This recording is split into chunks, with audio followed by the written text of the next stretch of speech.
What is Plato's cave? Welcome to Think Like a Philosopher. In this philosophy lesson of the day series, I promise that you will think more clearly, reason better, understand the details as well as the big picture, and get ever closer to the truth of things. This is Think Like a Philosopher. Philosophy lesson of the day number 14.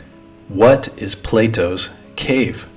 We will once again turn to the pages of my book on Plato, book number 4 in my Think Like a Philosopher series. We'll turn to page 4, Grasping the Metaphysical. In a previous philosophy lesson of the day, we tackled the question, what is metaphysics? The metaphysical is something beyond the physical. We read on, grasping the metaphysical. Plato also saw that most people couldn't understand metaphysical things, and only the wisest could figure it out. He had an illustration to explain this problem. It was called the allegory of the cave. Allegoria in Greek means in other words. An allegory, it is a word similar to a metaphor. It's a way to compare. We turn the page and read on. Plato's allegory of the cave.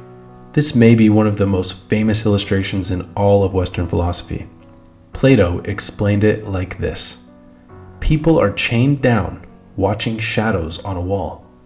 They think the shadows are real.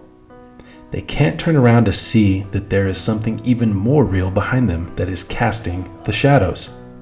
Study that picture for a moment. If you are sitting with your back against a wall and you see shadows on a wall, are those shadows real? You think they are real, and in a sense they are real. They are real shadows. But as the text says, if they could turn around, they could see that there's something even more real behind them that is casting the shadows, namely a person holding a figure in front of a fire. That is what is casting the shadow. Getting out of the cave. As a philosopher in real life, Plato was determined to expose what is behind the shadows of our world. What is making the shadows?